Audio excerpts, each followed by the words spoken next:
نوتدونی اولین فروشگاه نوت موسیقی در ایران.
سلام دوست من، شما پیشنمایش این آموزش رو مشاهده کردید.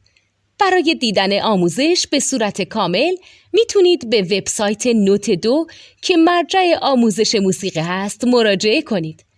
همچنین برای تهیه نوت موسیقی مرتبط با این آموزش هم میتونید به وبسایت نوتدونی که بزرگترین آرشیو نوت موسیقی در ایران هست مراجعه کنید.